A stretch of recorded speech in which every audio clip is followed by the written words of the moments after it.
The bruise on her wrist was shaped like fingerprints. Four distinct marks where someone had grabbed too hard, held too long, claimed ownership of flesh that didn't belong to them. Jasmine Brooks tugged her sleeve down for the third time in 10 minutes, but the fabric kept riding up as she reached across tables, exposing the purple-black evidence of last night's encounter. She tried makeup, tried a heavier foundation that promised full coverage. But under the harsh kitchen lights of Moonlight Pavilion, nothing stayed hidden for long. 6 months. She'd been invisible for 6 months. Working the evening shift, keeping her head down, perfecting the art of being present without being noticed. In a restaurant full of Chicago's elite, politicians conducting backroom deals over dumplings, tech CEOs celebrating acquisitions with bottles of baijiu that cost more than her rent, a black waitress in her mid-20s might as well have been wallpaper. Which was exactly how she needed it. Jasmine had learned that invisibility was survival. Don't make eye contact unless necessary. Don't laugh too loud. Don't stand in one place long enough for anyone to really see you. Move through spaces like smoke. There, then gone, leaving no impression, no memory, no reason for anyone to ask questions or remember your face. It had kept her alive. Kept her hidden from Dante, her ex, who'd promised to find her no matter where she ran. Kept her safe in a city that felt like it had eyes everywhere, where every stranger on the train might be someone he'd sent to drag her back. But tonight someone was watching. She felt it the way prey animals sense predators. That prickle at the base of her skull, the hair standing up on her forearms, the ancestral knowledge that something dangerous had noticed her. Jasmine risked a glance across the dining room. Table 9. The corner booth that was always reserved, always private, always occupied by the same man every Thursday at exactly 9 p.m. Kang Jae-sung. She didn't know much about him. Didn't want to know. But you couldn't work at Moonlight Pavilion for 6 months without picking up details. He owned the building. The restaurant was just the public face of an operation that extended into floors above, accessed by a private elevator that required biometric clearance. He spoke 3 languages fluently, conducted business on his phone in rapid-fire Korean that made the line cook stand a little straighter when he passed. He tipped exactly 25% every single time, never more, never less, calculated with mathematical precision. And he never ever looked at the staff. Until tonight. Jasmine felt his gaze like a physical touch, not invasive but assessing. The way a jeweler might examine a stone to determine if it was worth cutting, or if it should be discarded. She forced herself to keep moving, to maintain the rhythm of service that had become muscle memory. Refill water glasses. Clear appetizer plates. Smile professionally at customers who looked through her like glass. But her hands were shaking now. The sleeve rode up again. And across the room Kang Jae-sung's eyes narrowed. He saw. Jasmine's breath caught in her throat. For 6 months she'd been invisible. For 6 months she'd been safe in her anonymity. That safety had just ended. Because the most dangerous man in Chicago's Koreatown had noticed her bruises. And something in his expression, cold, calculating, absolutely lethal, said that someone was about to pay for putting them there. Welcome back, beautiful souls. Before we dive into tonight's story, I need you to do something for me. Hit that subscribe button. Tap the notification bell. And drop a comment telling me where in the world you're watching from. New York? Lagos? Seoul? Manila? I love seeing our global family grow. Every subscription helps us bring you more of these intense, emotional journeys. Now, let's see what happens when a powerful man decides a woman is worth burning the world down for. 6 months of shadows. Jasmine had arrived in Chicago in March with everything she owned stuffed into 2 duffel bags and $800 in cash that she'd hidden in the lining of her jacket. No phone. Dante had tracked her last 3 burner phones somehow. No credit cards. Too easy to trace. No contacts. Everyone she trusted had either abandoned her or been scared away by Dante's threats. Just her, the clothes on her back, and a determination to disappear so completely that even she might forget who she used to be. The woman who'd walked off that Greyhound bus 6 months ago was named Jasmine Brooks. 26 years old, born in Detroit, raised by a grandmother who'd taught her that survival meant being smart, being quiet, and never trusting men who promised to take care of you. She'd broken that last rule when she met Dante Williams. He'd been charming at first. Flowers delivered to the dental office where she worked as a receptionist. Expensive dinners at restaurants she couldn't afford. Compliments that made her feel seen after years of being invisible to everyone who mattered. He'd called her beautiful, intelligent, special. Said he wanted to protect her, provide for her, give her a life better than the one she'd been living paycheck to paycheck. She'd moved in with him after 3 months. The first time he hit her was 6 weeks later. Jasmine still remembered the shock of it, not just the physical pain but the psychological devastation of realizing she'd misjudged everything. That the charm was performance. That the protection was possession. That, "I love you" in Dante's mouth meant, "I own you." She tried to leave 4 times. The first time he'd apologized. Pride. Promised it would never happen again. She'd believed him because she wanted to believe him, because admitting she'd been wrong about him meant admitting she'd been stupid, and Jasmine Brooks was not stupid. The second time he'd bought her jewelry. A diamond necklace that felt less like a gift and more like a collar. Expensive, beautiful, marking her as his. The third time he'd threatened her grandmother. Showed her pictures of the old woman's house in Detroit. Told her exactly how easy it would be for something to happen. A fire. A break-in. An accident that would look like bad luck but would be very intentional. The fourth time she didn't tell him she was leaving.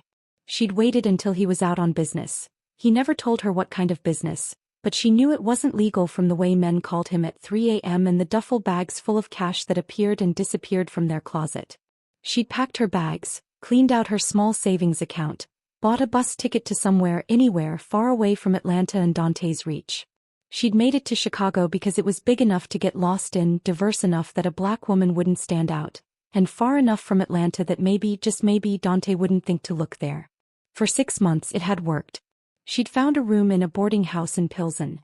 Cheap, cash only, run by a Korean woman in her 70s who asked no questions as long as the rent came on time.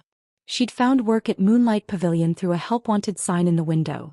No resume required, tips paid nightly in cash, staff entrance through the back so she never had to walk past the front windows where anyone passing by might see her. She'd built a routine.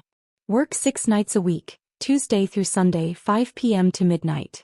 Walk home the same route, alternating between 3 different paths so no pattern emerged.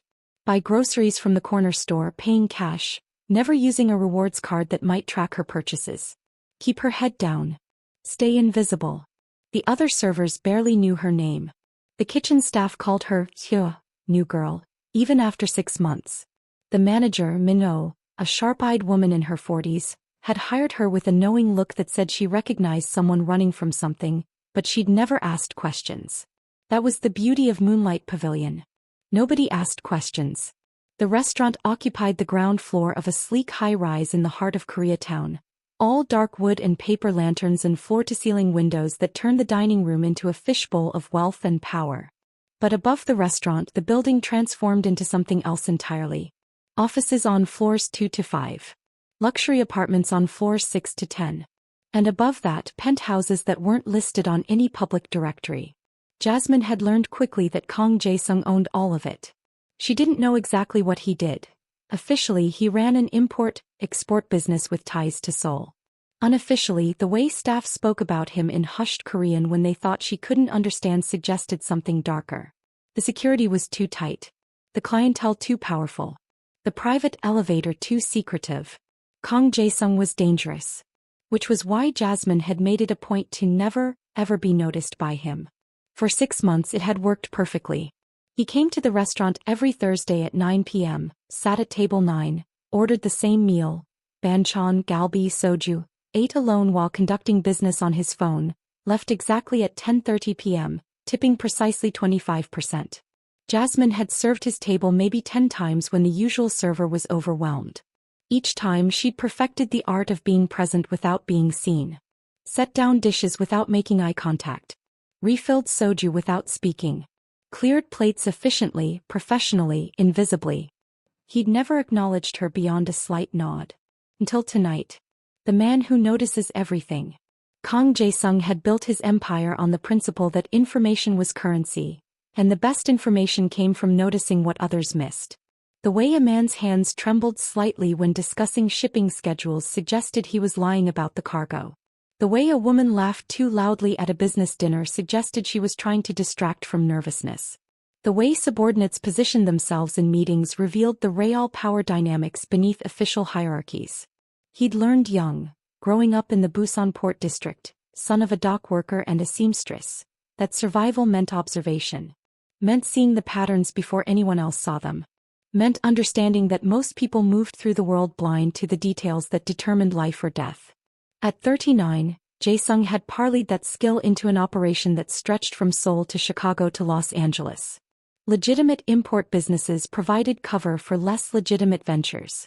Real estate holdings provided infrastructure. Political connections provided protection.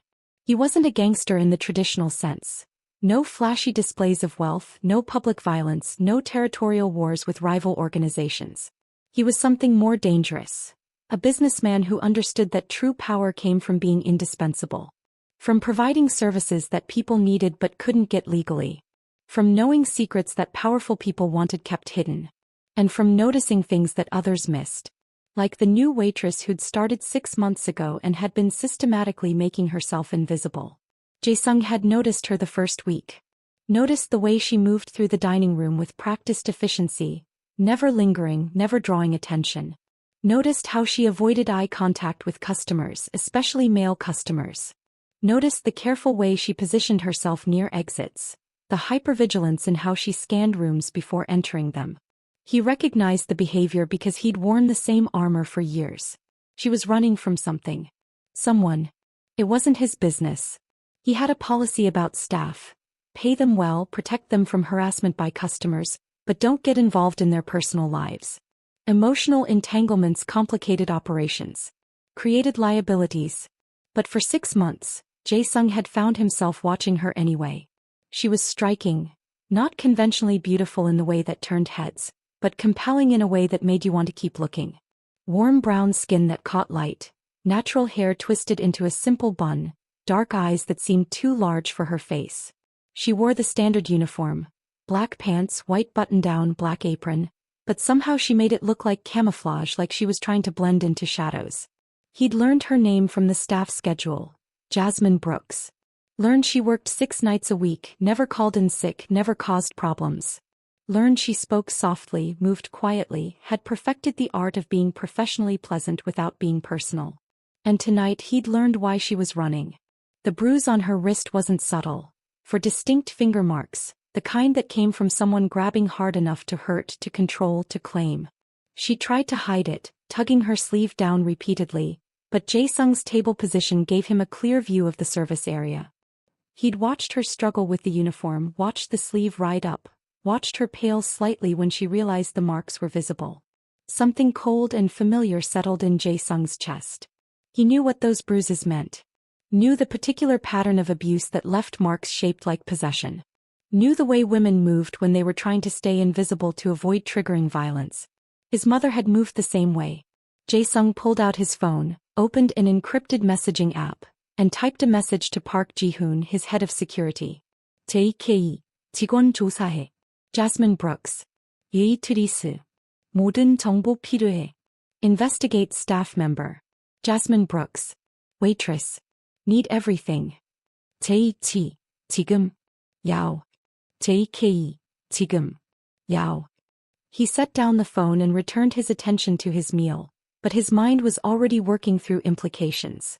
Someone had put hands on a woman working in his building. That made it his business whether he wanted it to be or not. Moonlight Pavilion had a reputation. Staff were protected here. Customers who harassed servers were banned. Employees who caused problems disappeared. That reputation had taken years to build. It was valuable. Worth protecting. But Jae-sung knew he was lying to himself about motivations.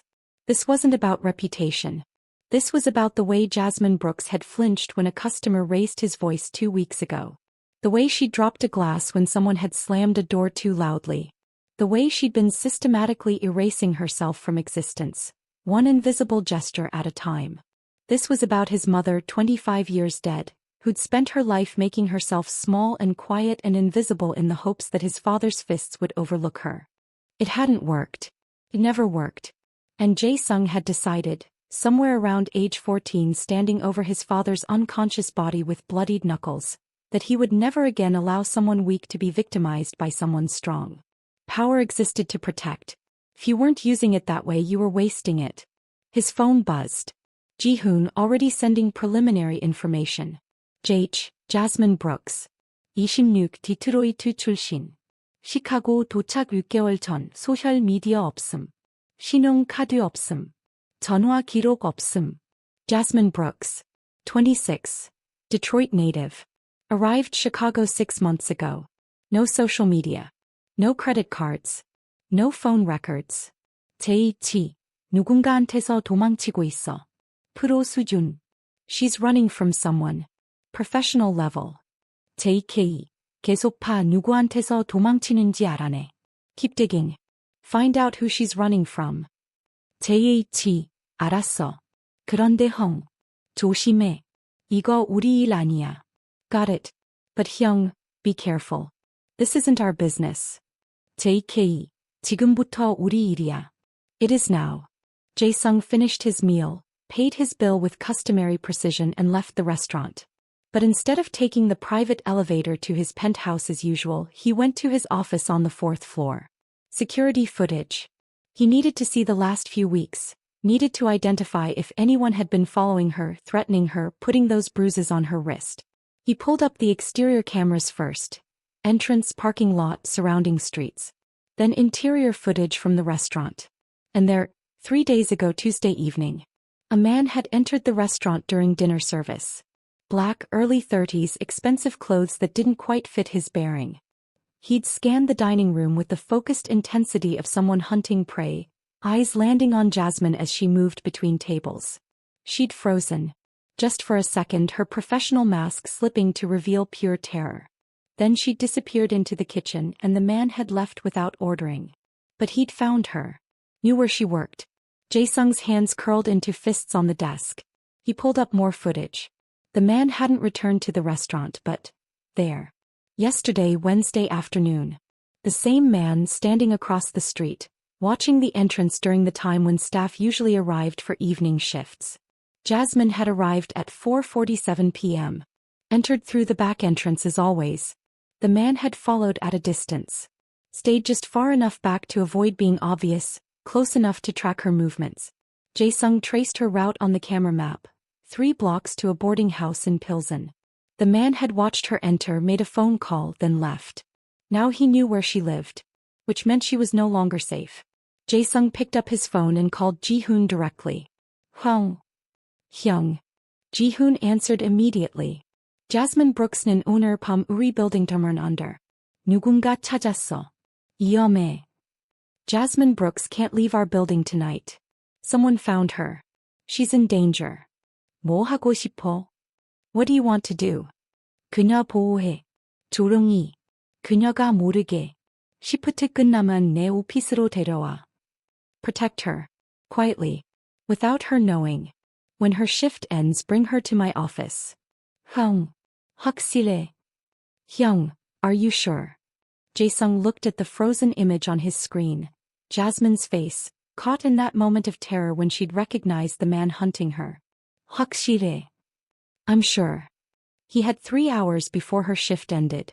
3 hours to decide exactly how to convince a woman who'd spent 6 months learning to be invisible that she needed to be seen. That she needed to be protected. That she was, whether she knew it or not, now under the protection of the most dangerous man in Chicago's Koreatown.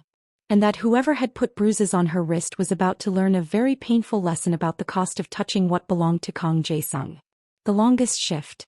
Jasmine felt the weight of observation like a physical thing pressing against her shoulders as she moved through the final hours of her shift. He was still watching.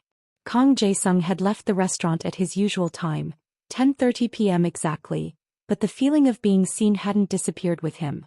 If anything, it had intensified. The security personnel who usually blended into the background seemed more present tonight, positioned strategically throughout the dining room. The head server, Minho, kept glancing at her with an expression Jasmine couldn't read. Concern? Curiosity? Warning? Something had changed. Jasmine forced herself to maintain routine. Clear table 7. Refill water at table 3. Process payment for table 12. Cash, no receipt requested, counting bills with fingers that wanted to shake. Midnight came with the last customers leaving and the kitchen beginning their closing procedures. Jasmine tied trash bags with mechanical precision, her mind elsewhere. She needed to leave Chicago.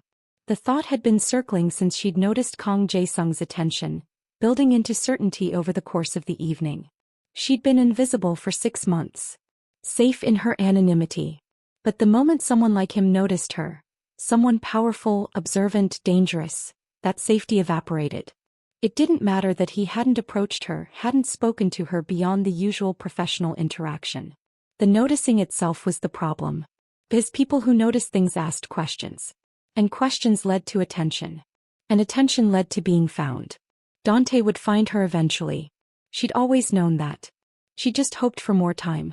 Jasmine finished her closing duties, collected her tips, $167 good night, enough to add to her escape fund, and changed out of her uniform in the staff bathroom. Jeans, a hoodie, comfortable shoes for the walk home. She exited through the back door as always into the alley behind the restaurant. And froze. 3 men stood between her and the street. Not random, they'd been waiting. Positioned to block her path, create a bottleneck that limited her options. The one in the center stepped forward into the dim light spilling from the exit sign. Dante's cousin Marcus. She'd met him twice, remembered his face from cookouts where he'd watched her with an intensity that made her skin crawl. "Hey Jasmine." His voice was friendly, casual, completely at odds with the threat radiating from his posture. "Been looking for you. Dante's been real worried, 6 months, no word." "That's cold." Jasmine's hand tightened on her bag. 3 against 1. Alley with limited exits. No one around at midnight. Run or talk. Those were her options. "I don't want trouble," she said, keeping her voice steady. "Just let me pass." "Can't do that." Marcus spread his hands apologetically. "Got a job to do. Dante wants you home. Says you two need to talk, work things out. He's changed, Real broken up about how things went before." Lies. All of it lies. Dante hadn't changed. Men like him didn't change. They just got better at hiding what they were until it was too late to run. "I'm not going back to Atlanta." Jasmine took a step backward toward the door. Maybe she could get back inside, lock herself in, call. Who? The police? They'd helped exactly 0 times before when she'd filed reports. "We're not asking." One of the other men moved, cutting off her retreat. "You can come easy or come hard. Your choice." Jasmine's heart hammered against her ribs. Fight or flight response flooding her system with adrenaline that made her hands shake in her vision tunnel. She'd run for 6 months. Survived by staying invisible, by being smart, by not taking risks. But there was nowhere left to run. Get away from her. The voice came from the shadows near the building entrance. Calm, cold, carrying the kind of authority that didn't need volume. Kang Jae-sung stepped into the alley light and Jasmine felt the air pressure change. He'd removed his suit jacket, rolled his sleeves to his elbows, revealing forearms marked with ink that suggested violence in a language she didn't speak. His expression was empty of emotion, which somehow made him more terrifying than if he'd been angry. Marcus turned, assessing the threat. "This doesn't concern you, man. Private business." "She works for me." Jae-sung moved closer, each step measured. "That makes it my business. And you're blocking my employee's exit. That's trespassing. We're just having a conversation." "No." The single word cut like a blade. "You're cornering a woman in an alley at midnight. That's called assault. Leave now and I'll consider this a misunderstanding. Stay and I'll make it a police matter." One of the other men laughed. "You gonna call the cops? On us? Man, you don't even know who you're dealing with." What happened next was too fast for Jasmine to fully process. Jae-sung moved. Not rushing but flowing forward with the efficiency of someone who'd done violence so many times it was muscle memory. His hand shot out, caught the laughing man's wrist, twisted with clinical precision. Bone snapped with a wet, terrible sound. The man screamed. Dropped to his knees. Jae-sung released him and turned to Marcus with the same empty expression. Like breaking bones was no more significant than swatting a fly. "You have 10 seconds to leave," Jae-sung said quietly. "After that, what happens is your choice." Marcus looked at his companion writhing on the ground, at Jae-sung standing perfectly still and perfectly ready, and made a decision. "This isn't over. Dante's gonna want to know. Tell Dante that Jasmine Brooks is under my protection now." Jae-sung's voice dropped even lower, intimate and terrifying. "Tell him if he sends anyone near her again, I'll consider it a declaration of war." And I'm much better at war than he is. Marcus grabbed his injured friend, and they retreated fast, leaving threats and bravado behind. Silence settled over the alley. Jasmine stood frozen against the wall, her bag still clutched in white-knuckled hands, watching Kang Jae-sung turn to face her. "You're safe," he said, his voice gentling slightly. "For now. But we need to talk." "I don't," her voice cracked. She tried again. "I don't need. You need protection. Not a question. A statement of fact. And I'm offering it. But not here. Not in an alley where anyone could be watching." He gestured toward the building entrance. "Please. Come upstairs. Let me explain what happens next." Every instinct Jasmine had screamed at her to run. Don't trust him. Don't go with him. Don't trade one dangerous man for another. But she'd just watched him break someone's wrist with the casual ease of someone who'd done it before. Had heard him claim her, under my protection, like she was property to be defended. And somehow, terrifyingly, she believed he could protect her from Dante in a way that police, restraining orders, and 6 months of running hadn't managed. "If I come upstairs," she whispered, "what do you want from me?" Jae-sung's expression shifted, something almost like understanding. "I want to keep you alive. So, no strings, no expectations. Just safety until we figure out a permanent solution to your Dante problem." "Why? You don't even know me." "I know enough." His gaze dropped to her wrist, where the bruises were visible again. "I know what those marks mean. I know what running looks like. And I know," he stopped, jaw clenching. "I know what it looks like when someone needs help but is too afraid to ask for it." The honesty in his voice broke something inside Jasmine. For 6 months she'd been alone. Invisible. Fighting to survive without anyone knowing she was fighting. And now the most dangerous man in Chicago's Koreatown was offering her something she'd given up hope of finding. Protection without conditions. It was probably a trap. Probably manipulation. Probably the beginning of some new nightmare. But Jasmine was so tired of running. "Okay," she heard herself say. "I'll come upstairs." Jae-sung nodded once, then pulled out his phone and made a call in rapid Korean. Seconds later, 3 men appeared from various positions around the building. Security she hadn't noticed but who'd probably been there all along. "그녀 보호해. 누구도 가까이 못 오게." Protect her. Don't let anyone get close. Jae-sung ordered, then turned to Jasmine. "They'll escort us. Standard security protocol. Nothing to be alarmed about." Everything about this should have been alarming. Instead, Jasmine felt something she hadn't felt in years. Safe. It wouldn't last. Safety never lasted. But for tonight she'd take it.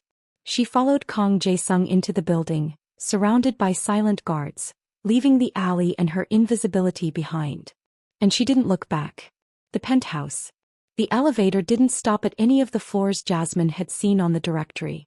It climbed past the restaurants, past the offices, past the luxury apartments, until it reached a level that required Jae-sung's thumbprint and a 6-digit code he entered without hesitation.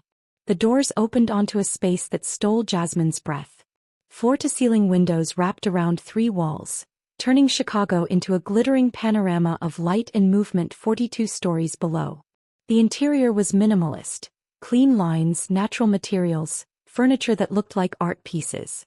Everything was in shades of black, white, and natural wood, with splashes of green from carefully placed plants that somehow thrived despite the height. It should have felt cold. Instead it felt intentional. Like someone had stripped away everything unnecessary until only the essential remained. "앉아."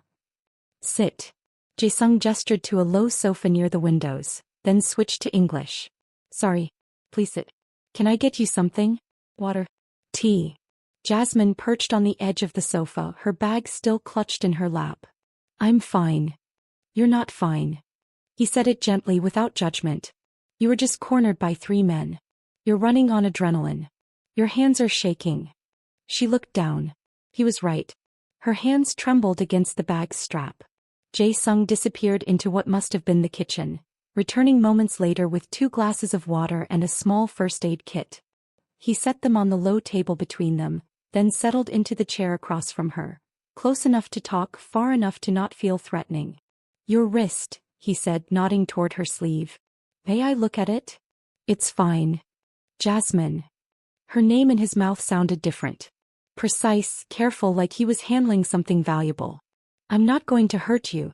But I need to see the extent of the damage so I know what we're dealing with. Please.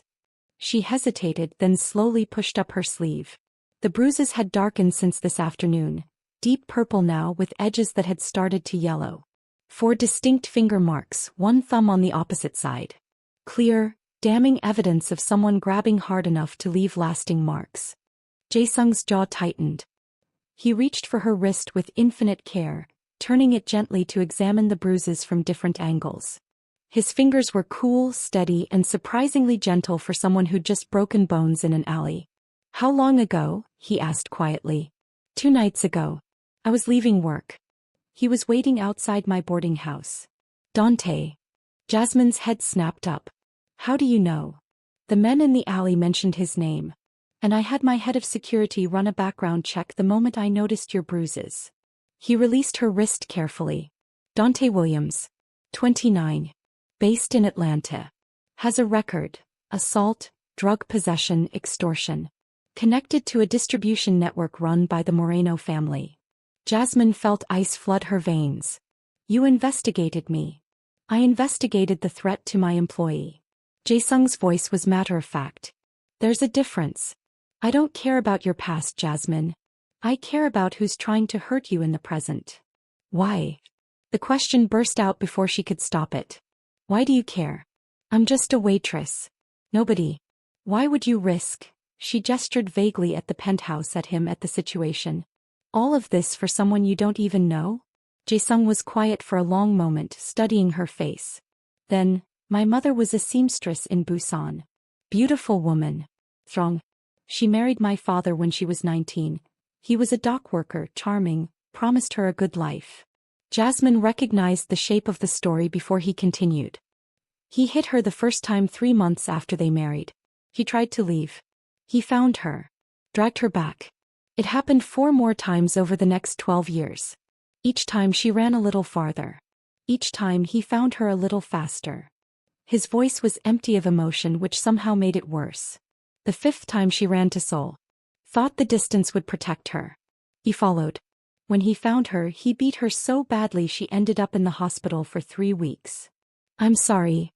I was 14. Jae-sung continued like she hadn't spoken. Old enough to understand what was happening. Young enough to think I could stop it. When my father came home drunk that night when he started toward my mother's room, I got in his way. He smiled, and it was the coldest expression Jasmine had ever seen. He spent 2 weeks in the hospital. I spent 6 months in juvenile detention. My mother survived long enough to see me released. Then she died from complications, internal injuries that had never healed properly. The silence that followed was heavy with shared understanding. So when I see a woman with bruises shaped like fingerprints, Jae-sung said quietly, when I see someone running so hard they've erased their entire existence, when I see fear in someone's eyes that I recognize from my own mother's face, I don't walk away. I can't. Jasmine felt tears burning behind her eyes. I can't pay you. For protection or whatever this is. I have maybe $3,000 saved and I'll need that to run again when... I'm not asking for payment. Then what do you want? I want you to stop running. He leaned forward, elbows on his knees. I want you to let me deal with Dante Williams in a way that ensures he never bothers you again. I want you to be safe here in Chicago without having to hide or change your name or delete your entire existence. That's impossible. Dante won't stop. She struggled for words. He's obsessive. In his mind, I belong to him. No one takes what belongs to him. Not even me. Then I'll teach him that he's wrong. Jae-sung's voice dropped to something cold and absolute. Dante Williams is a mid-level operator in Atlanta with some police connections and delusions of importance. I run operations across 3 cities with connections that make his look like a child's birthday party. If he wants a war over you, he'll lose. Badly. You can't just, people will die. People die anyway. The brutal honesty was somehow reassuring. At least this way the right people die. The people who think they can terrorize women without consequences. The people who believe power means they're untouchable. He paused. Your Dante is about to learn a very painful lesson about the limits of his power. Jasmine should have been horrified. Should have refused, should have run from this dangerous man offering dangerous solutions. Instead she felt something she hadn't felt in years. Hope. What happens now? She whispered. Now you stay here. Tonight, tomorrow, however long it takes to neutralize the Dante threat. Jae-sung stood, moved to a door on the far side of the living room. Guest room. Private bathroom. Clothes in the closet. Different sizes, you'll find something that fits. Lock from the inside if that makes you feel safer. You just keep women's clothes in your guest room? I keep clothes for anyone who might need emergency shelter. He opened the door, revealing a room that was smaller than the main space but still larger than Jasmine's entire boarding house room. This building houses people running from things, Jasmine. You're not the first. You won't be the last. The casual admission that he was in the business of protecting people shouldn't have been comforting. But somehow it was. Thank you, she said quietly. Don't thank me yet. Jae-sung's expression was serious. What I'm about to do to protect you, it won't be clean. It won't be legal. And you'll know exactly what kind of man I am when it's over. You might not want to thank me then. I already know what kind of man you are. Jasmine met his gaze steadily. You're the kind who breaks bones for waitresses he barely knows. Who runs operations that scare people just by mentioning your name. Who probably does terrible things to protect what's yours. And that doesn't frighten you? It terrifies me. Honest. Raw. But I'm more terrified of Dante. So right now, your kind of terrible is better than his kind of terrible. Jae-sung smiled then, small, genuine, the first real expression she'd seen cross his face. Go. Sleep. We'll figure out next steps tomorrow. Jasmine retreated to the guest room, locked the door with shaking hands, and stood in the center of a space that felt both like sanctuary and trap. Through the window Chicago glittered, indifferent, beautiful, dangerous. Just like the man who'd decided she was worth protecting. The investigation. Jasmine woke to sunlight streaming through floor-to-ceiling windows and the smell of coffee. For a disoriented moment she couldn't place where she was. The bed was too soft, the sheets too expensive, the room too quiet. Then memory crashed back. The alley, the threat, Jae-sung's cold efficiency in dealing with Dante's men. She was in the penthouse. Under the protection of Chicago's most dangerous Korean businessman. Jasmine showered in a bathroom that was larger than her boarding house room, using products that probably cost more than her weekly tips. Found clothes in the closet exactly as Jae-sung had promised. Different sizes, different styles, all practical and expensive. She selected jeans and a soft sweater, marveling at how well they fit. When she emerged, she found Jae-sung in the kitchen, dressed casually in dark slacks and a button-down shirt, sleeves rolled to his elbows. He was on the phone, speaking rapid Korean while pouring coffee with automatic precision. He looked up when she entered, gestured to the coffee pot in invitation, then returned to his conversation. 네, 알았어. 단테의 유람주 배경 완전히 파 가족, 사업 파트너, 돈 흐름, 모든 거. 약점 찾아. Yes, understood.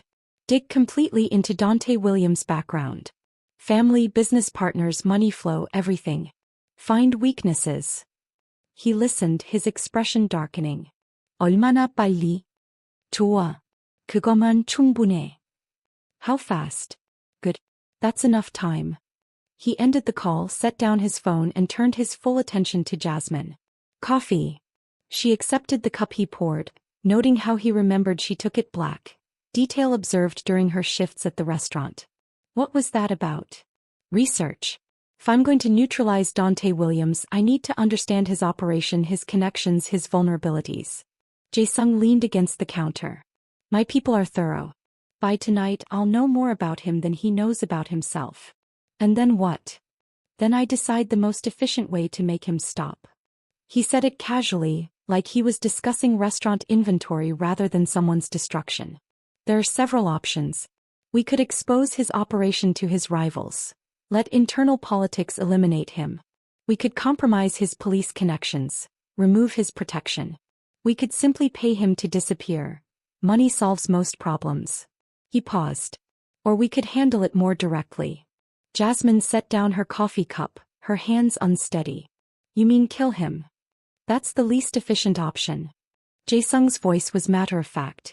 Dead, he becomes a martyr. His family wants revenge. His connections come after you. Better to break him psychologically, Make him too afraid to ever think your name again. How? That depends on what my people find. He pulled out his phone, scrolled through messages. Your grandmother is still alive. Still in Detroit. Jasmine's breath caught. You looked into her? I needed to know who Dante might target to get to you. He set down his phone. She's safe. I have people watching her house. If Dante sends anyone after her, they'll be stopped. But Jasmine. His voice gentled. You should call her. Let her know you're alive. She filed a missing persons report 6 months ago. She thinks you're dead. The guilt that crashed over Jasmine was physical. She'd known her grandmother would worry, but calling would have left a trail Dante could follow. So she'd chosen her own safety over her grandmother's peace of mind. I can't. If I call, Dante might find out. The phone is encrypted. Routed through Seoul, bounced off 3 different servers. Untraceable. Jae-sung pulled a phone from a drawer, handed it to her. Call her. Tell her you're safe. Give her peace. Jasmine took the phone with trembling hands. Her grandmother's number was burned into her memory, one of the few things she hadn't tried to forget. The phone rang twice before a familiar voice answered. Hello. Grandma. Jasmine's voice cracked. It's me. It's Jasmine. The sound her grandmother made was somewhere between sob and prayer. Baby? Oh baby, where are you? I've been so worried, the police said. Oh thank God, thank you Jesus. I'm okay. I'm safe. I'm so sorry I didn't call sooner, I couldn't risk. That boy. He did this, didn't he? Her grandmother's voice hardened with the particular fury of a woman who'd raised generations. He came here looking for you. Twice. I told him I didn't know where you were. Told him if he came back I'd shoot him myself. Jasmine laughed through tears. Grandma, you don't have a gun. I do now. Bought it the day after he left. Pause. Baby, where are you really? Are you safe? I'm in Chicago. And Jasmine glanced at Jae-sung, who was giving her privacy by focusing on his phone. I'm protected. Someone's helping me. Making sure Dante can't find me anymore. Someone good. Jasmine thought about Jae-sung breaking bones in an alley. About his cold efficiency in dealing with threats. About the way he'd offered shelter without asking for anything in return. Someone dangerous, she said honestly. But yes. Someone good. Then you listen to me, Jasmine Marie Brooks. Her grandmother's voice took on the tone that had commanded respect for 78 years. You let this person protect you. You stop running. You let someone else carry the weight for once. You hear me? I hear you. Good. And baby, when this is over you come home. Come see your old grandmother. Let me feed you, fatten you up, remind you what family love looks like. They talked for another 10 minutes. Careful conversations that avoided specifics about location or plans. When Jasmine finally ended the call, she felt lighter than she had in months. Jae-sung looked up from his phone. Better. Yes. Thank you.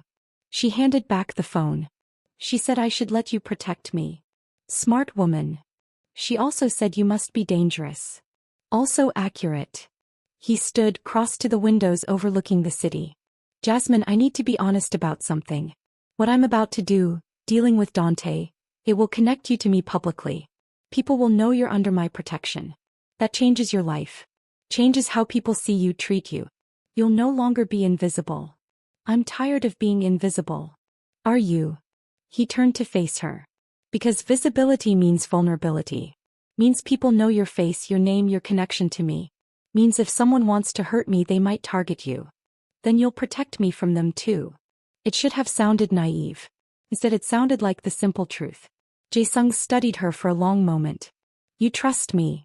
I trust that you'll do what you say you'll do. Jasmine met his gaze. You said you'd protect me. You said you'd handle Dante. I believe you. That's not the same as blind trust. It's calculated faith based on observed behavior. He laughed, surprised and genuine. You're either very brave or very foolish. I'm very tired. She set down her coffee cup. Tired of running. Tired of being afraid. Tired of letting Dante dictate my entire existence. So yes, I trust you to do terrible things to protect me. Because the alternative is going back to being terrified every second of every day. Jae-sung's phone buzzed. He glanced at it, his expression shifting to something colder. My people found something. Dante isn't just obsessed with you. He's been using your disappearance to build a narrative. What kind of narrative? He's telling people you stole from him. Money, drugs, property, different stories for different audiences. Claims you're unstable, dangerous, that he's trying to help you but you keep running. Jae-sung scrolled through his phone. He's poisoned your reputation in Atlanta. Anyone who might have helped you now thinks you're a criminal. Jasmine felt nauseous. That's why the police didn't help. They believed him. Partially. The police didn't help because Dante pays them not to help. But the narrative gave them cover. He looked up. This changes strategy. We're not just protecting you from Dante. We're destroying his credibility so thoroughly that no one believes anything he says about you. How? Evidence. Documentation. Witnesses. Jae-sung's smile was sharp. Dante has been sloppy.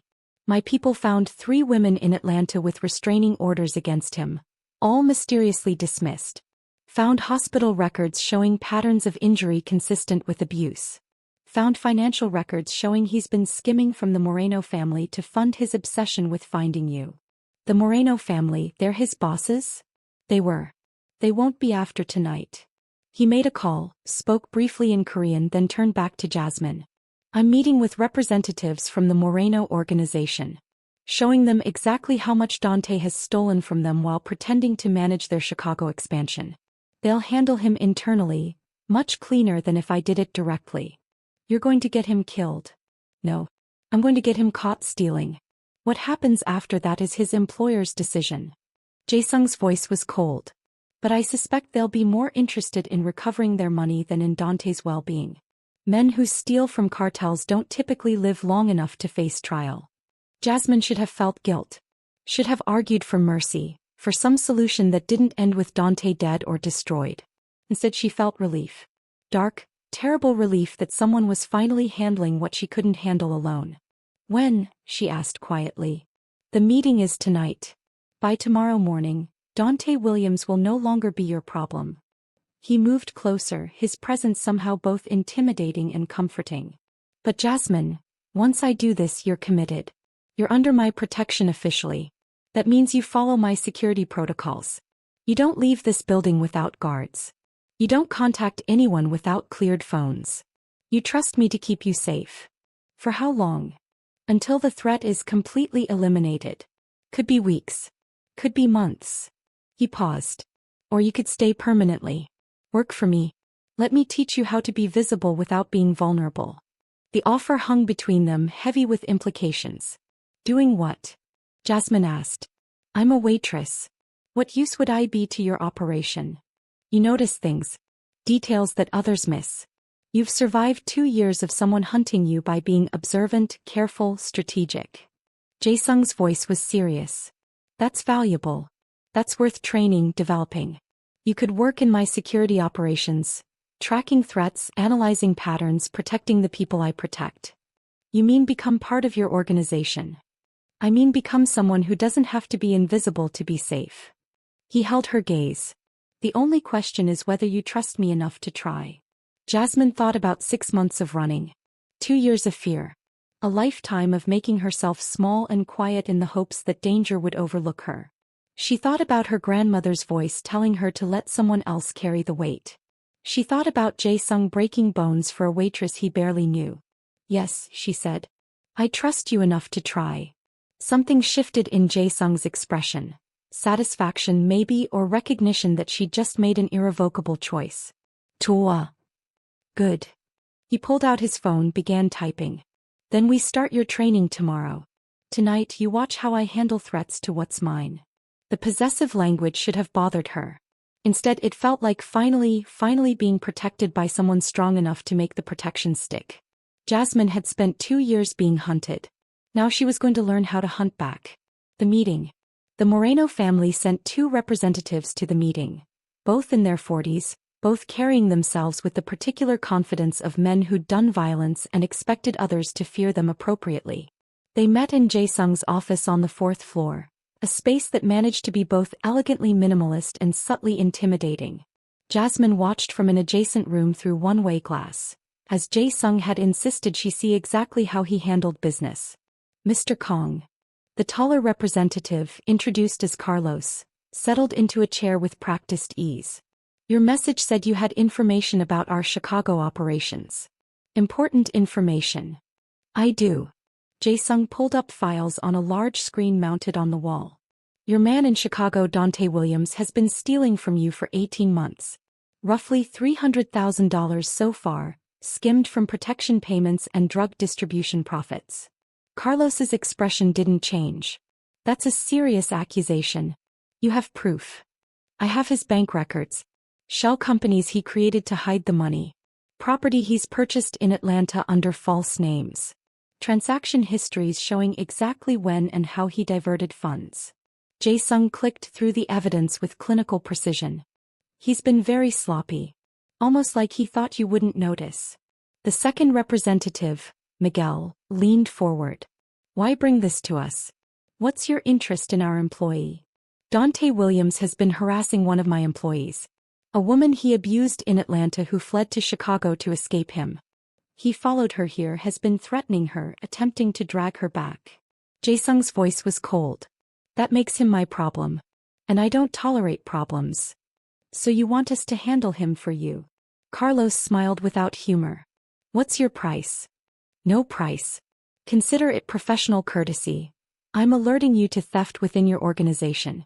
What you do with that information is your business. Jae-sung paused. Though I should mention that if Dante continues to operate in Chicago, if he continues to threaten my employee, I will handle him myself. And I promise you won't like my methods as much as handling it internally. The threat hung in the air, unsubtle and effective. Miguel pulled out his phone, made a call in rapid Spanish. The conversation was brief and conclusive. He hung up, turned to Jae-sung. Our people in Atlanta will bring Dante in for questioning.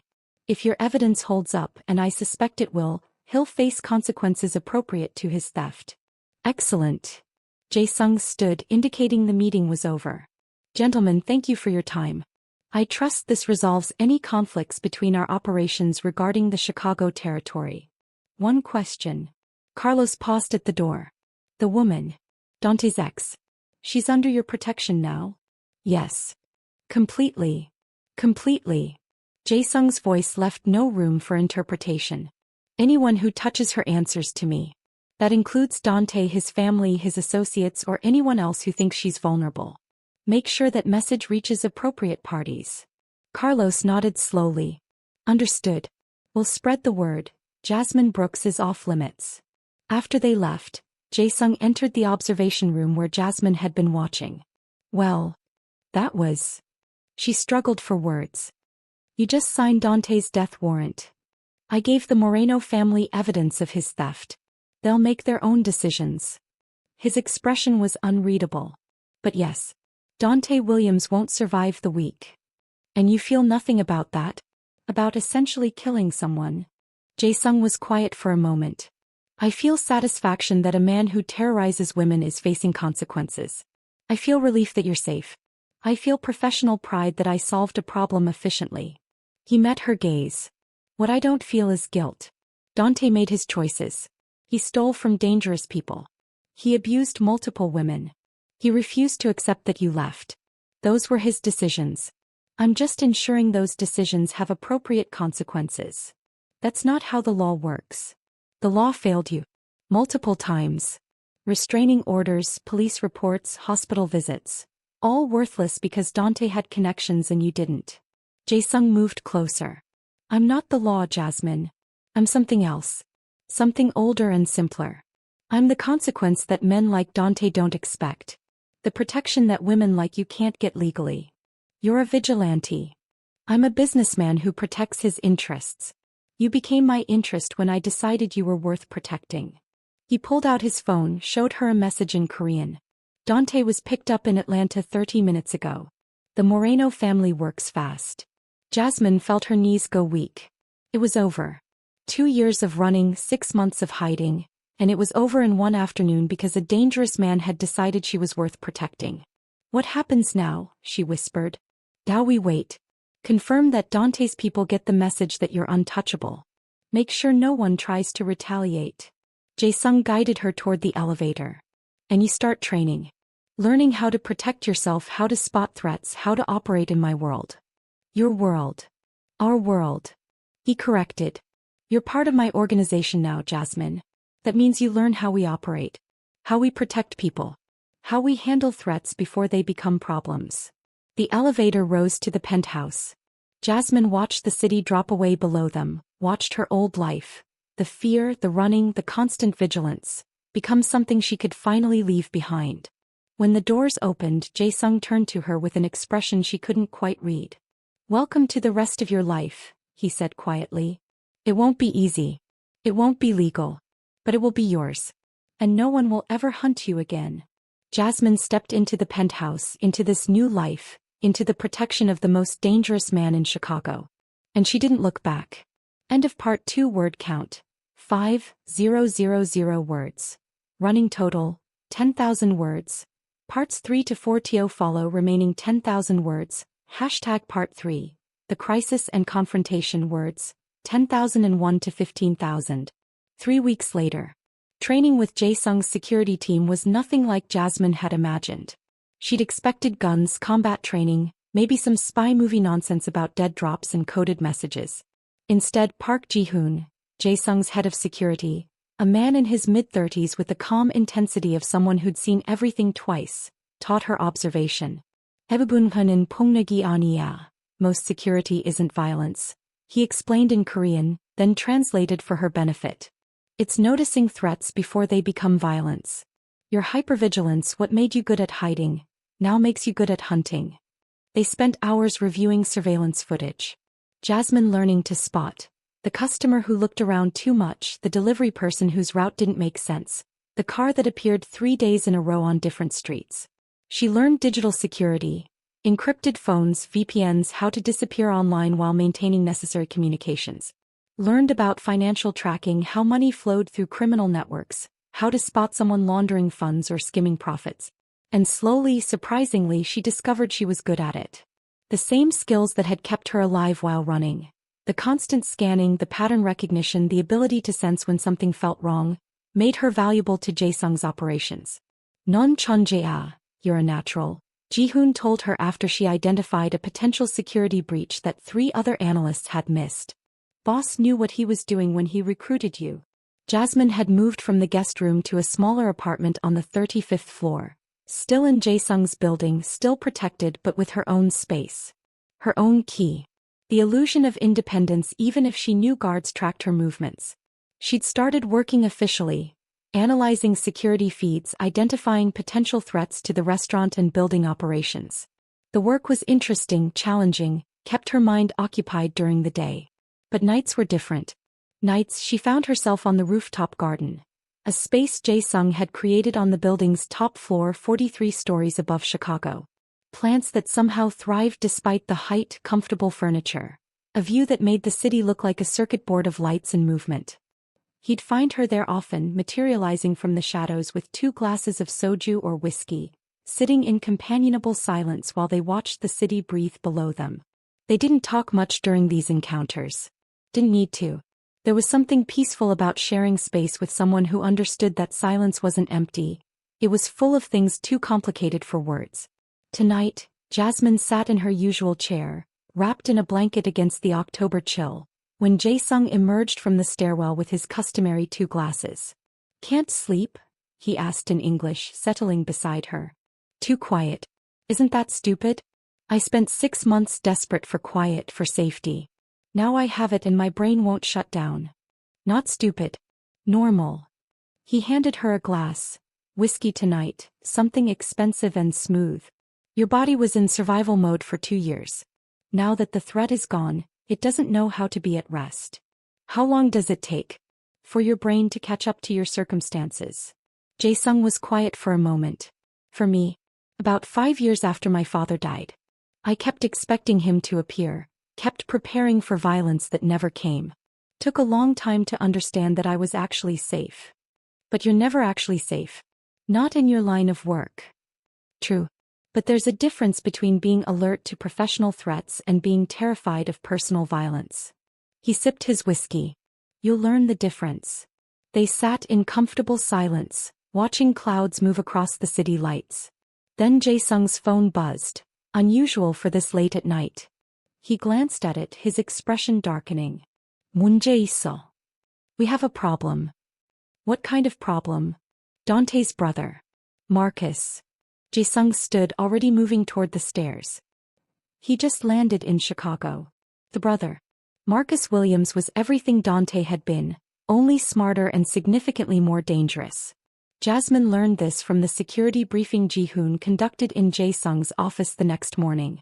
She watched surveillance footage of Marcus moving through O'Hare Airport, confident, alert, tracking his surroundings with the efficiency of someone who'd done military or law enforcement training.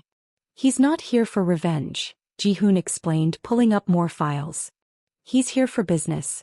The Moreno family sent him to take over Dante's Chicago operations.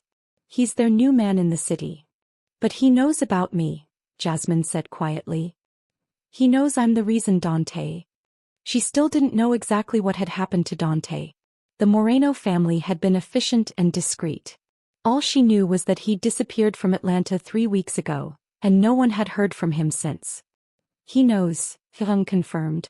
But he's professional. He won't make Dante's mistake of mixing business with personal vendetta. As long as we don't interfere with his operations, he won't interfere with ours. You sound very certain about that. Because I reached out. Jae-sung pulled up a message thread. Professional courtesy. Welcomed him to Chicago, established boundaries, made clear that you're under my protection and off limits for any retaliation. And he agreed? He said all the right things. Jae-sung's voice was carefully neutral. Which means nothing. Men like Marcus know how to be polite while planning violence. Ji-hoon nodded. Which is why we're increasing security. Jasmine, you don't leave this building without at least 2 guards. You don't go anywhere alone. You follow protocols exactly. I've been following protocols. Now you follow them perfectly. Jae-sung's voice was firm. Marcus is unpredictable. He might honor our agreement.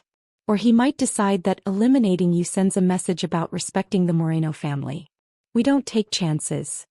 Over the next week, Jasmine felt the increased security like a physical weight. Guards shadowed her constantly. Her movements were restricted to the building's upper floors. Even her rooftop sanctuary required security clearance now. Felt like being hunted again. Like being Dante's prey. She tried to focus on work. Analyzing new restaurant security footage, identifying patterns in customer behavior that might indicate surveillance. But her mind kept circling back to Marcus Williams. What did he want? What was he planning? And how long before Jae-sung's protection wasn't enough? The answer came on Tuesday evening. The challenge. Marcus Williams walked into Moonlight Pavilion during dinner service with 3 men flanking him. Not security but a statement. He was announcing his presence, establishing territory, making clear that he was the new power in Chicago's Korean district. Jasmine watched from the security office on the 4th floor, her heart hammering as Marcus was seated at table 7. Good view of the room, direct line of sight to the kitchen, strategically positioned to see everything. Boss, Ji-hoon spoke into his radio. Target is in the restaurant. Table 7. Jae-sung's voice came back calm and controlled. I see him. Maintain positions. Nobody moves unless I give the order. On the monitors, Jasmine watched Jae-sung emerge from his office and cross the dining room floor toward Marcus's table. The temperature in the restaurant seemed to drop. Other diners unconsciously leaning away from the confrontation, sensing danger even if they couldn't identify its source. Jae-sung stopped at Marcus's table. They exchanged words too quiet for cameras to capture. Then, to Jasmine's shock, Jae-sung gestured to the chair across from Marcus. An invitation to sit, to talk, to negotiate. 그는 뭐 하는 거야? What's he doing? Ji-hoon muttered, then switched to English for Jasmine's benefit. He shouldn't be talking to him. This is a power play. But Jae-sung sat. Calm, controlled, showing no fear despite being outnumbered 4-1 in his own restaurant. The conversation lasted 7 minutes. Jasmine watched Jae-sung's body language. Relaxed but ready, the way a predator appears casual until it strikes. Watched Marcus gesture occasionally, making points that seemed almost friendly. Then something shifted. Marcus pulled out his phone, showed Jae-sung something on the screen. Jae-sung's expression went perfectly, terrifyingly blank. The look he wore when making decisions about who lived and died. He stood, said something brief and walked away. Marcus and his men left 3 minutes later, unhurried and calm. Jasmine was waiting when Jae-sung entered the security office. What happened? What did he want? He wants a meeting. Jae-sung's voice was cold. Tomorrow night. Neutral territory. Just him and me, no security, to discuss business arrangements and mutual interests. That's a trap. Obviously. Then why are you considering it? Jae-sung pulled out his phone, showed her what Marcus had displayed. It was a photograph. Jasmine walking to the corner store 3 blocks from the building, taken yesterday during one of her rare authorized outings. He's showing me he can reach you anytime he wants. That my security isn't perfect. That if he wanted you dead, you'd already be dead. Jae-sung's jaw tightened. The meeting is him offering an alternative to violence. A negotiation instead of a war. What kind of negotiation? He didn't specify. But I suspect he wants something from me. Territory, connections, leverage, and he's using you as the bargaining chip. Jasmine felt ice flood her veins. So I'm bait again. Just like with Dante. No. Jae-sung's voice was fierce. You're not bait. You're the reason I'm agreeing to meet him at all. If it was just business, I'd tell him to go to hell. But he knows you matter to me and he's exploiting that. Then don't go. Don't give him what he wants. If I don't go, he might decide violence is more efficient than negotiation. And then you're in danger, my people are in danger, and we end up in a war that benefits no one except undertakers. He gripped her shoulders gently. I'll go. I'll negotiate. And I'll make sure Marcus understands that you're permanently off limits. What if he tries to kill you? Then he'll die trying. Simple. Absolute. Jasmine, I've survived worse than Marcus Williams. I'll survive this. But lying in bed that night, Jasmine couldn't shake the feeling that something terrible was about to happen. That she'd finally found safety, only to lose it to someone else's vengeance. The meeting. The meeting was set for midnight at Calumet Fisheries, a Southside institution known for smoked fish and complete neutrality in gang politics. No weapons allowed, no security, just 2 men talking business over the smell of Lake Michigan and cooking fish. Jae-sung went alone despite Ji-hoon's protests. If I bring security, Marcus brings security, and it's not a meeting. It's a confrontation. This way we at least pretend to be civilized. Jasmine watched from a remote feed Ji-hoon had set up. Cameras positioned a block away, audio bugs planted near the meeting site. A small army of security positioned in vehicles surrounding the area. They couldn't intervene directly, but they could respond if things went wrong. Marcus arrived first. Leaned against the railing overlooking the water, relaxed and confident. When Jae-sung appeared, walking across the empty parking lot with his hands visible and empty, Marcus smiled. Their conversation crackled through the audio feed, slightly distorted by wind off the lake. Mr. Kong. Thanks for coming. You gave me little choice. Let's dispense with pleasantries. What do you want, Mr. Williams? Direct. I respect that. Marcus turned to face Jae-sung fully. I want what you want, peaceful operations in Chicago. The Moreno family values stability. We're not interested in wars that hurt profits. Then why the games? The photo, the threats. To demonstrate capability. You need to understand that we're not intimidated by your reputation. That we can operate in your territory without permission. Marcus paused. But we'd prefer to operate with it. Cooperation benefits everyone. Cooperation requires trust. Your brother destroyed any foundation for that when he refused to accept that Jasmine had left him. My brother was weak. Obsessive. He let personal feelings compromise business. Marcus's voice was clinical. I'm not my brother, Mr. Kong. I don't care about Jasmine Brooks. She's nothing to me, just the woman who exposed Dante's theft. How I should thank her for that. She saved the family from losing more money. Then why show me the photo? Why imply a threat? Because I needed you to take this meeting seriously. Needed you to understand that I have reach, that I'm not some street thug you can dismiss. Marcus spread his hands. But the photo was just demonstration, Kong. I'm not interested in killing your waitress. I'm interested in establishing working arrangements between our organizations. What kind of arrangements? The Moreno family wants to expand Chicago operations. We need local connections, introductions to political players, access to your distribution networks. In exchange, we offer protection, financial backing, partnership and ventures that benefit both of us. Jae-sung was quiet for a long moment. You're asking me to legitimize your operation in my city. To give you access to networks I've spent 15 years building. I'm offering you partnership with one of the most powerful organizations on the East Coast. Think bigger, Kong. Together we could own Chicago. Separately we waste resources fighting each other. And if I refuse? Marcus's smile vanished. Then we do this the hard way. We move into your territories without permission. We undercut your prices, compromise your connections, make operating in Chicago so expensive that you're forced to leave or submit. He paused. And yes, if necessary, we'll use leverage. People you care about. Operations you value. Whatever works. That sounds like a threat. That's clarity. I'm giving you options, Mr. Kong. Work with us and prosper. Work against us and suffer. The choice is yours. Through the audio feed, Jasmine heard the cold calculation in Jae-sung's voice. I'll need time to consider your proposal. Discuss it with my people. Of course. But Kong, Marcus's voice hardened. I need an answer by Friday. 3 days. After that, I assume your silence means refusal and we proceed accordingly. Understood. They parted without handshakes, without further threats. Just two businessmen who'd laid out terms and were waiting to see who would blink first. Jae-sung returned to the building 90 minutes later. Jasmine was waiting in his office, having watched the entire exchange. He's lying, she said immediately. About not caring about me. About wanting partnership. This is a setup. I know. Jae-sung poured himself whiskey, drained it in one swallow.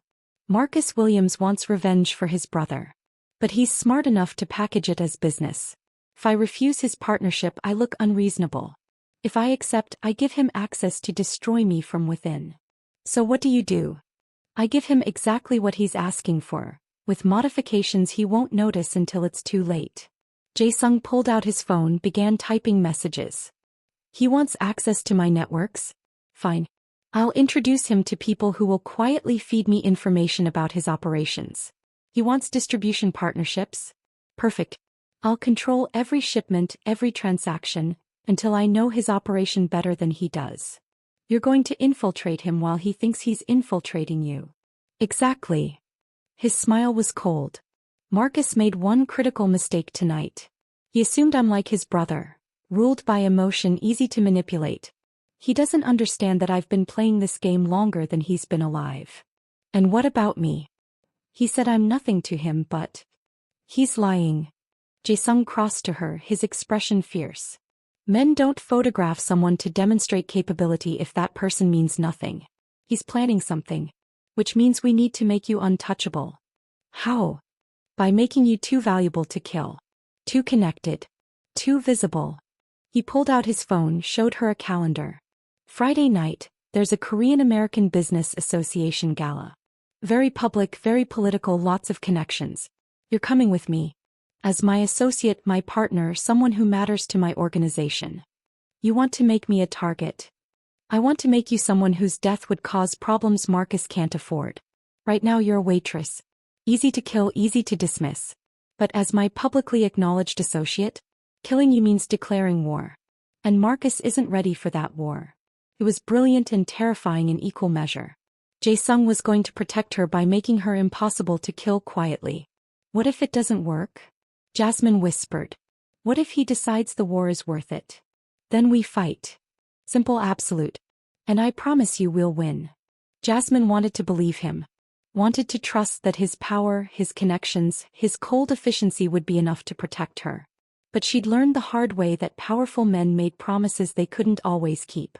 The gala. The dress was midnight blue silk that moved like water, elegant without being ostentatious. Jae-sung had sent it with a note. Look expensive. Look confident. Look untouchable. Jasmine barely recognized herself in the mirror. Her natural hair was styled professionally, pulled back in a way that showed her face. No hiding, no invisibility. Minimal jewelry except for diamond earrings that probably cost more than a car. Heels that made her taller, stronger, more present. She looked like someone who mattered. When Jae-sung saw her, something flickered across his face. Appreciation maybe, or recognition. He was devastating in a tuxedo, all sharp lines and controlled power. You look. He stopped, switched to Korean. 아름다워. Beautiful. I look terrified. That too. But you wear it well. He offered his arm. Ready to stop being invisible? The gala was held at the Field Museum, soaring halls full of dinosaur bones and ancient artifacts, transformed by lighting and flowers into something elegant and timeless. Chicago's Korean-American elite mingled with politicians, business leaders, cultural figures. And everyone noticed when Kang Jae-sung arrived with Jasmine on his arm. Whispers followed them. Speculation, curiosity, the kind of attention Jasmine had spent 2 years avoiding. But Jae-sung moved through it with practiced ease, introducing her as my associate Ms. Brooks, giving her legitimacy with every interaction. She met aldermen, entrepreneurs, community leaders. Smiled, made conversation, let Jae-sung guide her through the social dynamics with subtle cues. A hand at her back when she should move, a squeeze of her fingers when she should speak. And through it all she felt Marcus watching. He was there across the ballroom, dressed impeccably and moving through the same crowds with his own connections. Their eyes met once and he smiled. Friendly, professional, completely at odds with the threat simmering beneath. 90 minutes into the event, Marcus approached. Mr. Kang. Ms. Brooks. His voice was warm, public appropriate. Enjoying the evening? Very much. Jae-sung's hand tightened almost imperceptibly on Jasmine's waist. Have you had a chance to view the new exhibit? Fascinating look at ancient trade routes. Not yet. Though I'm more interested in modern trade routes, as I'm sure you understand. Marcus smiled at Jasmine. Miss Brooks, you're looking well. Much better than when my brother was complicating your life. The casual mention of Dante was deliberate. A reminder that Marcus knew her history, her vulnerability. Your brother was a mistake I've moved past, Jasmine said, her voice steady despite her racing heart. Ancient history. Of course. Though history has a way of repeating itself, doesn't it? Marcus turned back to Jae-sung. Have you had time to consider my proposal? I have. Let's discuss it Monday. Somewhere more private than a museum. Perfect. I look forward to it. Marcus nodded to both of them, then melted back into the crowd. Jasmine felt herself shaking. Jae-sung's hand steadied her, grounding her. You did well. He's playing with us. With me. Letting me know he can reach me anytime. Yes. Which is why, Jae-sung checked his phone, smiled coldly. We're about to demonstrate that we can reach him too. What did you do? Remember I said I'd infiltrate his operation? That process started tonight. 3 of his men just got offers from my organization. Better pay, better protection, information about what we know regarding Marcus's plans. By Monday I'll know more about his Chicago operation than he does. He'll find out. When his people turn. He'll find out exactly what I want him to find out. False information, misdirection, things that make him trust the wrong people and doubt the right ones. Jae-sung guided her toward the exit. Kolme. We've been here long enough. You've been seen, established, legitimized. Now we let Marcus wonder what move we're planning next. They left the gala with the same attention they'd arrived with. Everyone watching, everyone speculating about who Jasmine Brooks was and why she mattered to Kang Jae-sung. In the car ride back to the building, Jasmine finally asked the question that had been burning since the meeting. What happens Monday? When you sit down with Marcus. I accept his partnership. With conditions that ensure he can't betray me without destroying himself. Jae-sung's voice was cold, calculated. And then we wait for him to make his move. Because he will make a move, Jasmine. Men like Marcus always do. What kind of move? The kind where he tries to kill me and claim it was business. Or the kind where he tries to eliminate you and claim it was unrelated to our arrangement. He turned to look at her directly. Which is why you're not leaving the building for the next week. Full security lockdown. No exceptions. I can't hide forever. Not forever. Just until Marcus overplays his hand. His voice gentled slightly. Trust me. I've done this before. We set the trap, wait for him to walk into it, and then we end this permanently. Jasmine wanted to argue. Wanted to insist she could help, could do something besides hide and wait. But she'd learned something over the past 3 weeks. Sometimes survival meant trusting someone stronger, smarter, more capable of violence than you could ever be. Sometimes survival meant letting the monster fight your monsters. Okay, she said quietly. I'll stay in the building. I'll follow security protocols. But Jae-sung, she met his gaze in the dim car. Don't die for me. Please. I can't lose this. Lose you. The admission hung between them, too raw and too honest. Jae-sung's hand found hers in the darkness. I don't plan to die, Jasmine. I plan to win. And then, he stopped as if reconsidering his words. And then what? And then we figure out what comes next. For us. For whatever this is becoming. The car pulled up to the building. They rode the elevator in charged silence, the air between them heavy with things neither was quite ready to say. When the doors opened to the penthouse level, Jae-sung turned to her. Get some rest. Monday is going to be a long day. Jasmine nodded, started toward her apartment, then stopped. Turn back. Jae-sung. Yes. Thank you. For making me visible. For making me matter. She struggled with words. For everything. His smile was soft, private, the expression he wore only with her. You always mattered, Jasmine. I just made sure everyone else knew it too. Then he was gone, disappearing into his penthouse, leaving her with the realization that somewhere along the way, she'd stopped thinking of him as her protector. And started thinking of him as something far more dangerous. Someone she couldn't imagine losing. The betrayal. Monday morning arrived with false calm, sunny October weather. The city moving through its routines below, everything appearing normal. Jasmine spent the morning in the security office, reviewing footage and trying not to think about the meeting scheduled for 2 p.m. Jae-sung and Marcus, sitting down to discuss partnership terms, in a conference room that would be monitored by every camera and microphone Ji-hoon could deploy. At 1:47 p.m., Marcus Williams entered the building. Alone as agreed. Unarmed as verified by security screening. Professional and calm, everything a legitimate business partner should be. Jasmine watched him ascend to the 4th floor, watched him enter the conference room, watched Jae-sung arrive moments later with Ji-hoon flanking him. The meeting began cordially, discussion of territory boundaries, profit-sharing arrangements, communication protocols.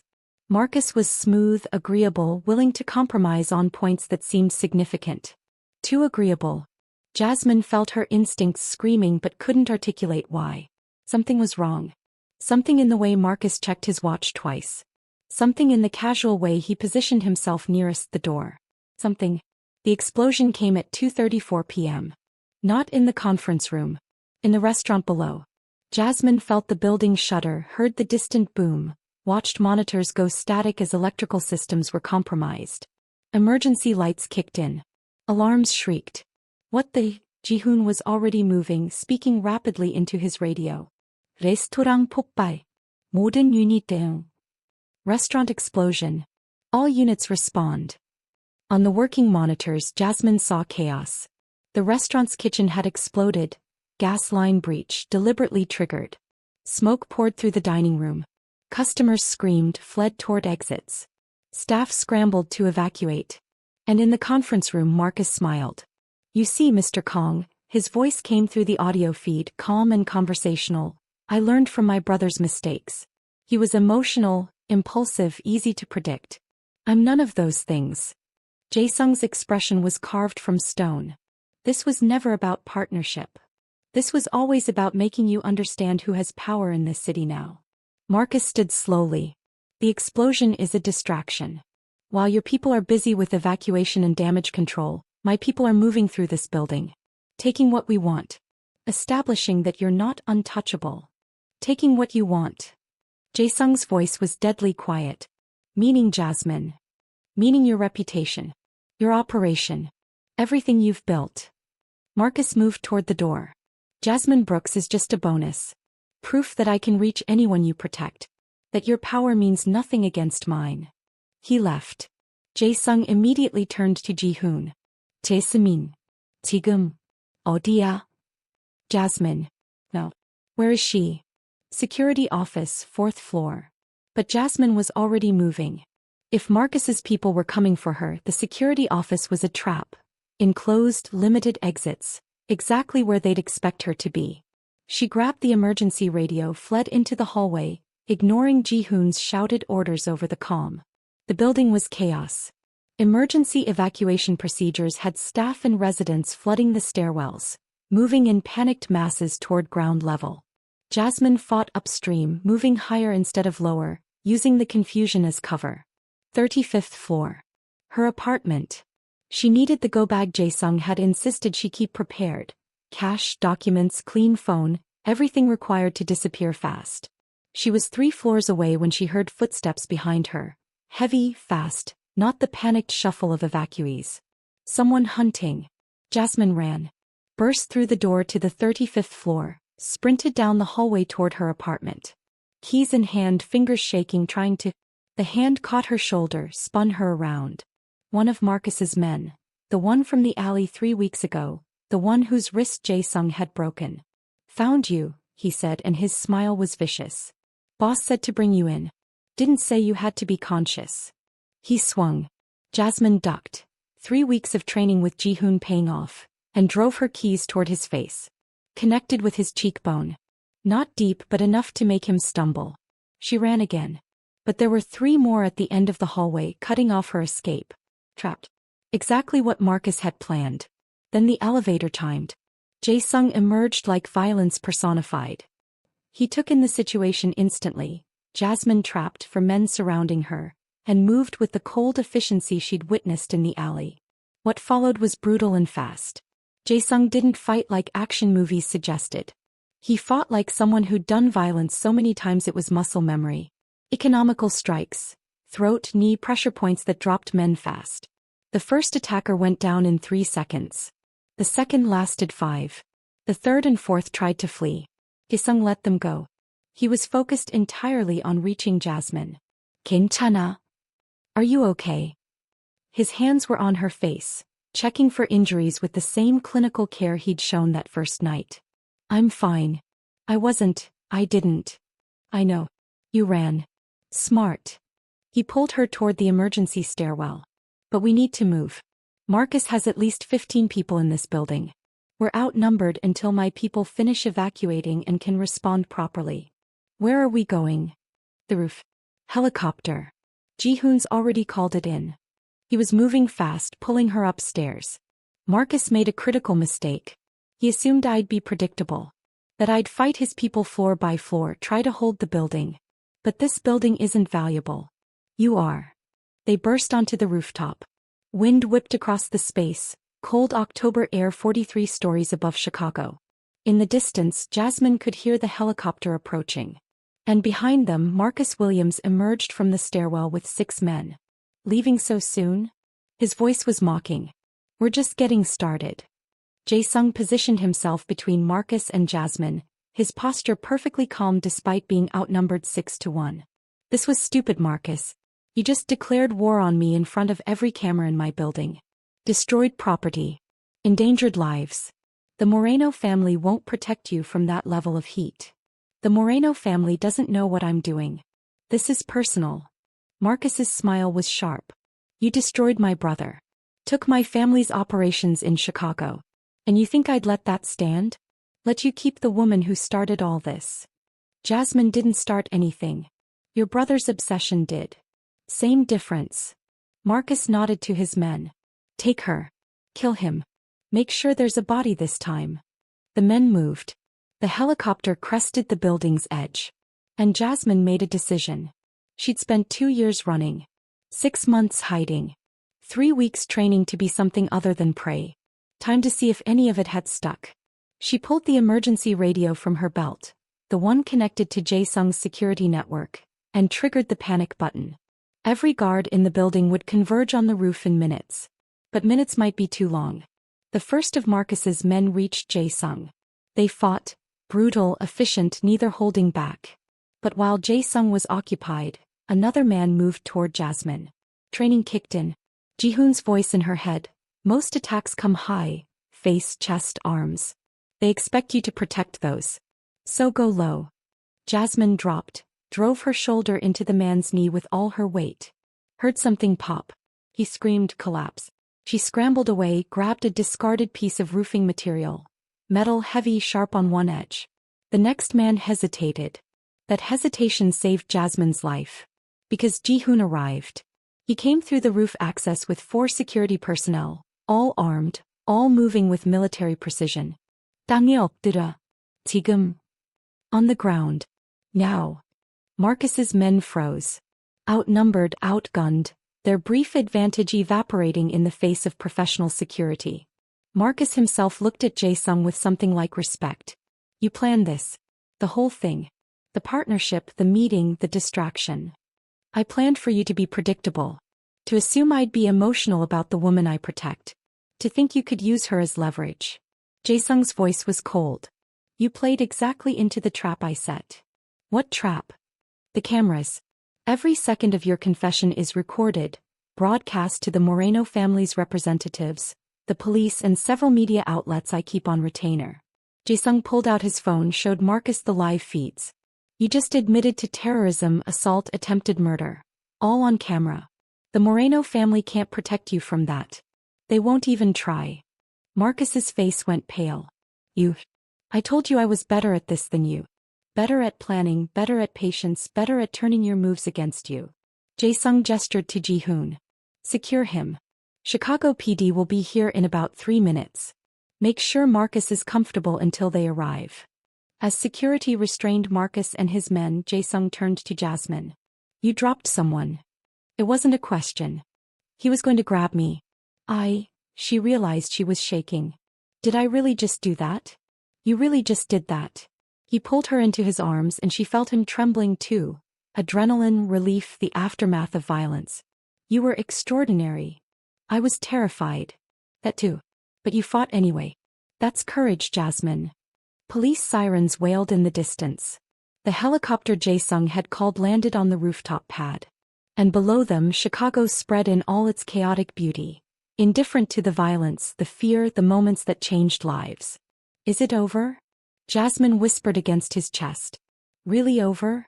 It's over. Jae-sung's arms tightened around her. Marcus is finished.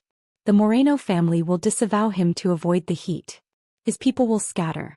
And you? He pulled back to see her face. You're finally free. Free. The word felt foreign, impossible, like a language she'd forgotten how to speak. 3 months later. Winter came to Chicago with characteristic brutality. Wind off the lake that cut through buildings, snow that turned the city into something beautiful and hostile simultaneously. Jasmine stood at the window of her apartment on the 35th floor, watching flakes fall through the glow of street lights far below. The building had been repaired quickly, Jae-sung's insurance connections paying off. The restaurant reopened within 2 weeks of the explosion, stronger security measures implemented throughout. Marcus Williams was in federal custody awaiting trial. The charges were extensive enough that his lawyers were already negotiating plea deals. The Moreno family had cut him loose immediately, issued public statements about rogue operators, and condemning unnecessary violence. Dante's fate remained officially unknown. Jasmine suspected it always would. And she was still here. Still working in Jae-sung's security operations, still training with Ji-hoon, still learning how to be visible without being vulnerable. But something had shifted after the rooftop. She and Jae-sung had fallen into a careful dance, professional during work hours, something else entirely during the quiet nights on the rooftop garden. They'd talk for hours about everything and nothing. He'd teach her Korean phrases. She'd tell him stories about growing up in Detroit. They'd share whiskey and silence and the kind of intimacy that didn't require touch. But they hadn't touched. Not beyond the professional, not since he'd held her after the fight. And Jasmine was starting to realize she wanted that to change. Tonight she found him in his usual spot on the rooftop, wrapped in a heavy coat against the cold, 2 glasses and a bottle of soju waiting. He looked up when she arrived, smiled that private smile he wore only with her. Can't sleep? He asked in English. Too quiet. She settled beside him, accepted the soju. Isn't that stupid? After everything, my brain still won't shut down. Still normal. He poured her drink with practiced precision. How's training going? Ji-hoon says you're progressing faster than anyone he's taught. I'm motivated. Turns out nearly dying makes you want to learn how not to die. She sipped the soju, let the warmth spread through her chest. Jae-sung. Why haven't you kissed me? The question hung between them, too direct to ignore. Jae-sung set down his glass carefully. Because once I start I won't want to stop. And I need you to be certain that this, us, is what you want. Not gratitude. Not trauma bonding. Not confusing protection with affection. I'm certain. Are you? He turned to face her fully. Jasmine, 3 months ago you were running from a man who claimed to love you while terrorizing you.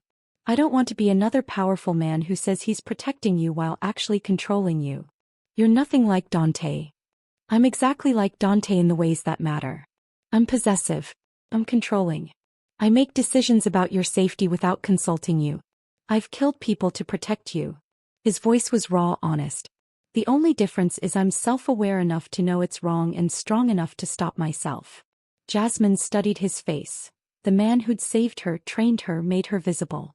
The man who'd broken bones and orchestrated destructions to keep her safe. The man who was now confessing his own darkness to give her the choice to walk away. What if I don't want you to stop yourself? She said quietly. What if I like that you're possessive? That you make decisions to protect me? What if I'm tired of being careful and want something reckless? Jasmine. She kissed him. Tasted soju and wintergreen and the sharp edge of surprise. His hands came up to her face. Gentle, careful, like she was something precious and breakable. Then the kiss deepened and gentle became something else.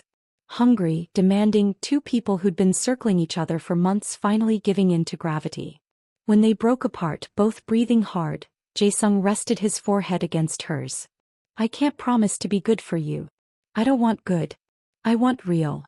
She tangled her fingers in his hair. I want someone who sees all of me. The broken parts, the scared parts, the parts that count exits and memorize escape routes. And wants me anyway. 나는 너를 원해. I want you. The Korean came out rough, desperate. Every part. Even the parts you think are too damaged to love. Then stop being careful with me. Stop treating me like I might break. Jasmine pulled him closer. I survived Dante. I survived Marcus. I can survive loving you. His answering smile was sharp, possessive, exactly what she needed. Loving me is the most dangerous thing you've done yet. I know. She kissed him again. I'm counting on it. They stayed on the rooftop until the cold became unbearable, then retreated to Jae-sung's penthouse. To warmth and darkness and finally giving in to months of careful restraint. And later, wrapped in expensive sheets with Chicago glittering beyond the windows, Jasmine felt something she hadn't felt in years. Safe. Not because she was protected, though she was. Not because she was hidden, she wasn't, not anymore. Safe because she'd stopped being prey and learned to be predator. Safe because she'd found someone who saw her strength instead of her vulnerability. Safe because she'd chosen to stay, chosen to fight, chosen to be visible. What are you thinking? Jae-sung's voice was soft in the darkness. That I spent 2 years running from one dangerous man, only to fall for someone more dangerous. Regrets. Not even one. She turned to face him. Though I should probably call my grandmother. Tell her I'm settling down with a Korean crime boss. She'll love that. His laugh was surprised, genuine. Your grandmother is going to hate me. She's going to try to feed you and ask when we're getting married. Fair warning. Is that... He stopped. Are you asking? I'm not asking anything. Yet. Jasmine smiled against his shoulder. But Jae-sung? When I do ask, I expect you to say yes. Demanding. I learned from the best. They fell asleep tangled together, two people who'd found each other in violence and decided to build something else. Something better. Something that looked like partnership instead of possession, protection instead of control. 1 year later. The wedding was small, just family and close associates. Jasmine's grandmother flew in from Detroit, took one look at Jae-sung, and declared him too handsome to be trustworthy, but I suppose you've earned the right to make your own mistakes. Jae-sung had responded in careful English. Mrs. Brooks, I promise to spend my life proving I'm worthy of your granddaughter's trust. That'll take more than a lifetime, boy. But you can start by calling me Grandma Jean. The ceremony was held on the rooftop garden. The space where they'd spent months circling each other, learning to trust, deciding to take chances on damaged people, building something whole together. Ji-hoon stood as best man, still slightly disapproving of his boss marrying the woman he'd been hired to protect, but acknowledging that sometimes the heart made tactically inadvisable decisions.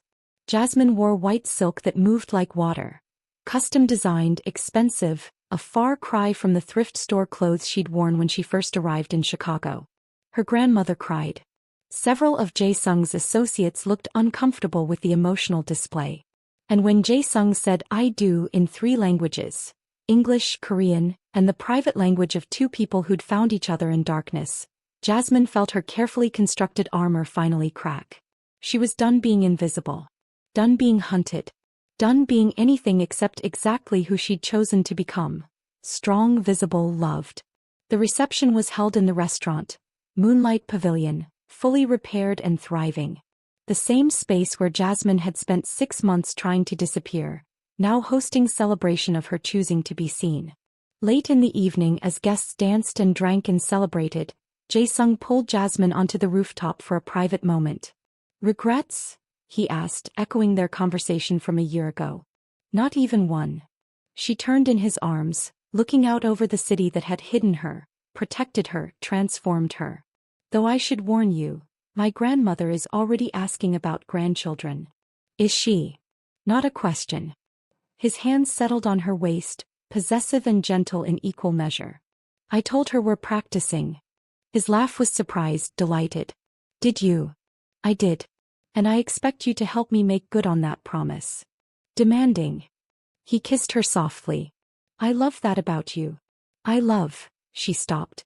"Actually, I love everything about you. Even the terrifying crime boss parts. Especially the terrifying crime boss parts. Especially those." She pulled him closer. "Take me home. This is home." He gestured to the building, the city, the life they'd built together. "Anywhere you are is home." They descended from the rooftop together. The crime boss and the waitress, the hunter and the prey who'd learned to hunt together, 2 broken people who'd built something whole from their shattered pieces. Chicago glittered below them, indifferent and beautiful and full of possibility. And Jasmine Brooks, no longer invisible, no longer running, no longer afraid, walked into her future with the most dangerous man in the city holding her hand. Behind them, Grandma Jean turned to Ji-hoon. "That boy going to treat my grandbaby right?" Ji-hoon smiled despite himself. "Boss would burn Chicago to the ground before letting anyone hurt her." "Good." She patted his arm. "Because if he doesn't, I know where he sleeps. And I've got a shotgun and nothing but time." Ji-hoon laughed. "Mrs. Brooks, you're going to fit right in with this family." "Grandma Jean, boy. We're family now. Might as well start using the right names." The end.